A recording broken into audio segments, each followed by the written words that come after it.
John Stormer, who was the author of None Dare Call It Treason. He was talking about against liberals and so on, and I shared that ideology generally. At the end of the lecture, Bob Jones Jr. came to the podium and said, Martin Luther King Jr. has just been shot in Memphis, Tennessee, and the president has asked us to fly the flag at half-mast, but will not fly the flag at half-mast for an apostate, at which time everybody that I could see, everybody, stood and clapped and cheered. It is the most hateful, racist thing I had ever witnessed. And it just shook me, and I couldn't believe that I'd let myself get sucked into an ideology. And I told myself, I am not going to be a Christian like that. That is simply wrong.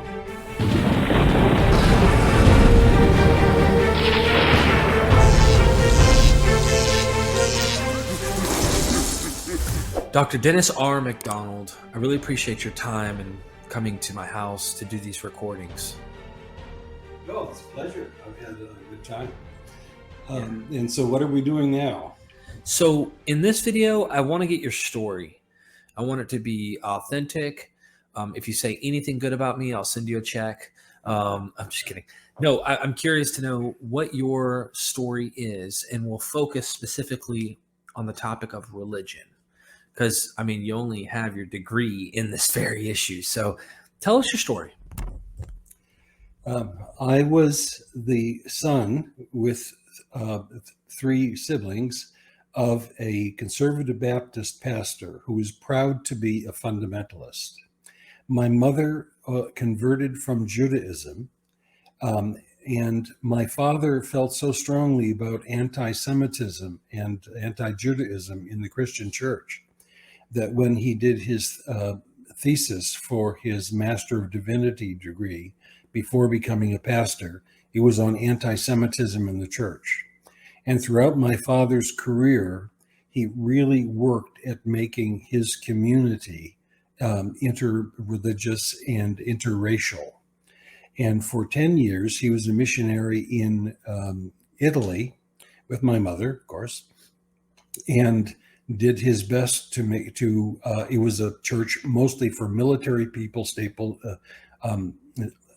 in Naples, Italy, often with the Navy. And of course, the Navy has lots of African Americans, Hispanic Americans, and Asians in it. And he worked very hard to make sure that his church was open to everyone who's there. Now, I'm going to take the story all the way to Bob Jones University, where I went to college, because that's where my parents had gone, and they wanted me to follow in the Christian fundamentalist tradition. But again, they were more socially responsible and open than most fundamentalists. This was my senior year, 1968, in early April. And during my studies, before that, I had taken lots of Greek and philosophy because I wanted to become a pastor or a missionary and, like my father, save the world for Christ. And we were, all of us students and faculty, were at a large meeting and for a lecture by John Stormer, who was the author of None Dare Call It Treason. He was a John Birch Society member, and he was talking about against liberals and so on. And I shared that ideology generally at the time. At the end of the lecture, Bob Jones Jr. came to the podium and said, Martin Luther King Jr. has just been shot in Memphis, Tennessee, April 1968.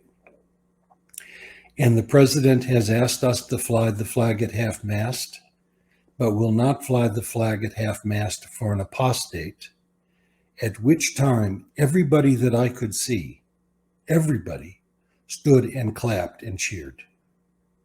It is the most hateful, racist thing I had ever witnessed. And it just shook me. And I couldn't believe that I'd let myself get sucked into an ideology that was so awful. And of course, Martin King was not an apostate. He was a Christian with a different ideology, but he was ordained himself, and he was a preacher. And it was just so outrageous. Well, in the dormitories at Bob Jones, we had prayer meetings every night for about 20 minutes before going to bed. And so I met with that group because I had to, everybody did. And I said, we are not praying today. We're going to talk about what happened. And I said, that was the most disgraceful, racist thing I'd ever seen. And I want nothing of it.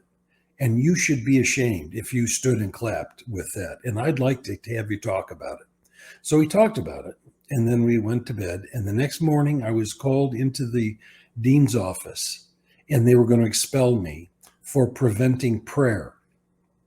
That's what this was about. And it happened that the dean of students was a friend of my father's. They had gone to college together. And he called my dad, and I can still remember this conversation clearly. Ronnie, I hate to inform you that we have to expel Dennis for preventing prayer. And then he talked about what happened, but said nothing about Martin King and all that. And my dad said, I need to talk to Dennis. Is he there? And this person said yes. They handed me the phone, and I told him what happened. And I handed the phone back to the dean, and I heard my dad shouting, Gilbert, you do what you need to. I've never been prouder of my son. And so my dad supported me in the courage that it took me to oppose what was going on at Bob Jones. So instead of expelling me, they moved me into a dorm room with one of their stooges for the final 2 months of my stay there. They piled up the so-called demerits so that if I did anything out of order, not including not making my bed in the morning, they could expel me. So I felt imprisoned by it. And I told myself, I am not going to be a Christian like that.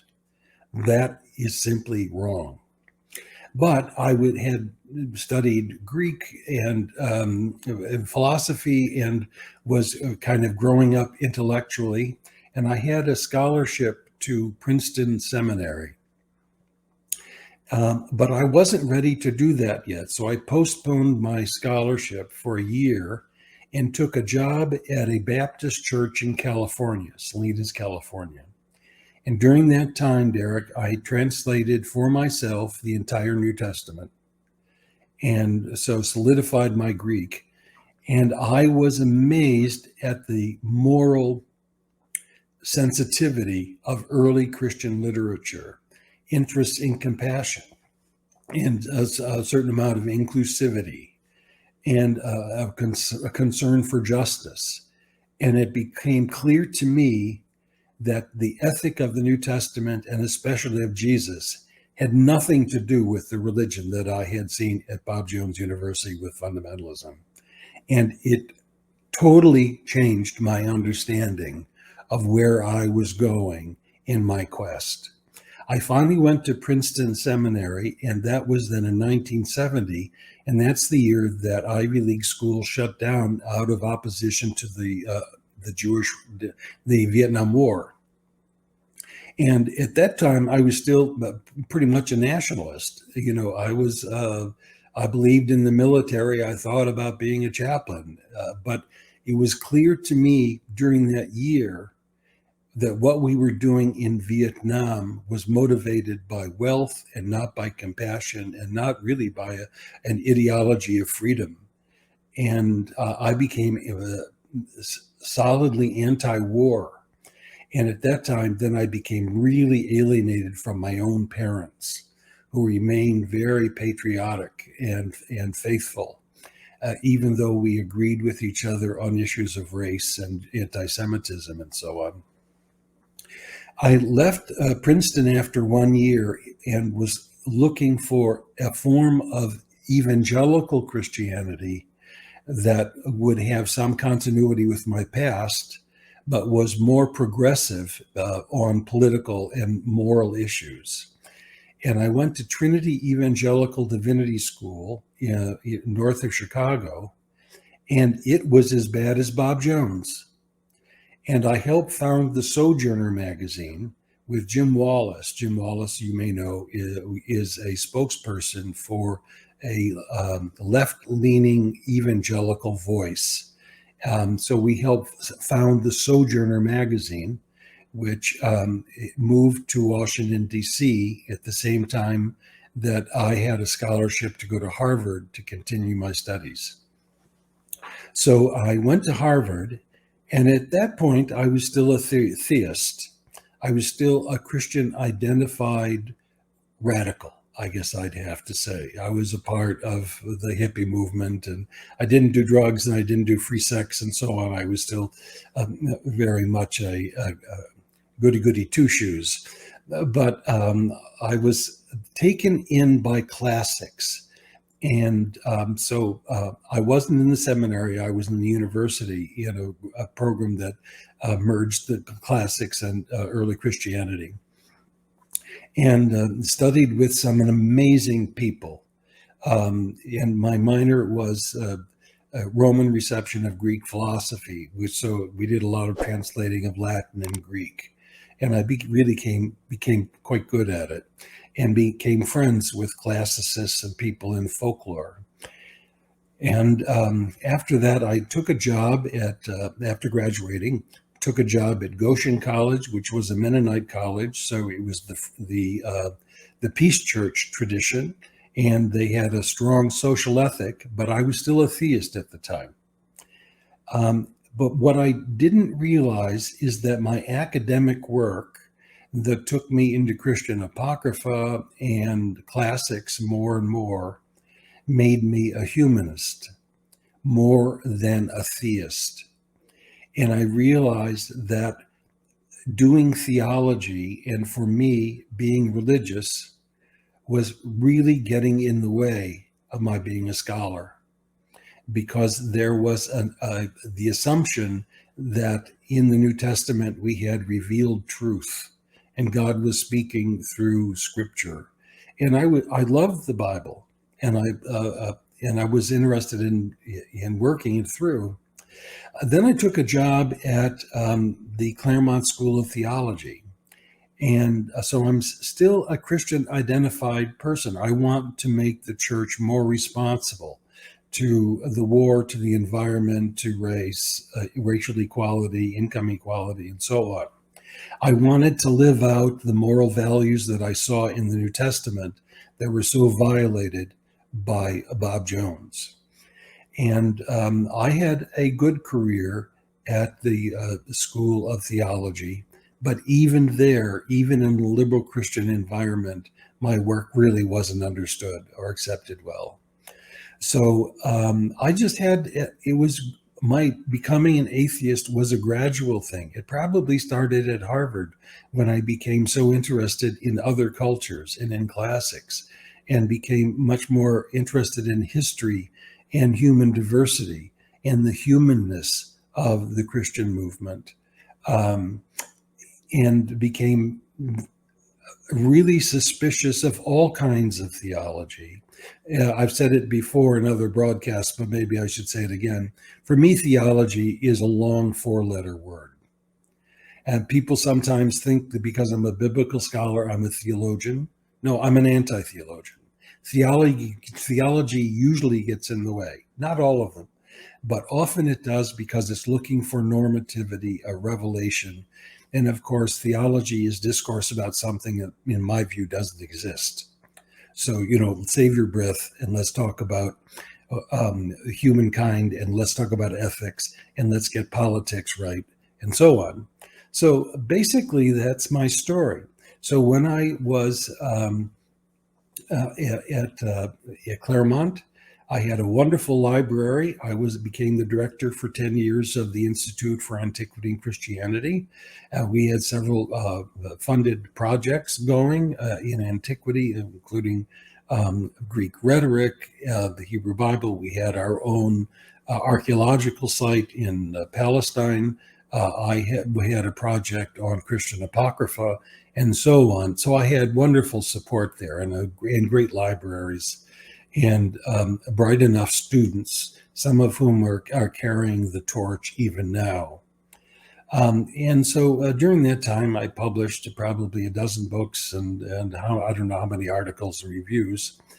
But now we have it distilled in my new book, Synopses of Epic Tragedy and the Gospels. This is not going to be my last book, but it's a penultimate book, and it's the crowning achievement of my career. So the next book is going to be an argument that builds on this book and justifies some of its conclusions and methodologies. So really, that's it, Derek. I came from fundamentalism. I became disaffected with fundamentalism because of racism and then American patriotism. I became enamored of the moral vision of Jesus and the Gospels, which continues to nurture me.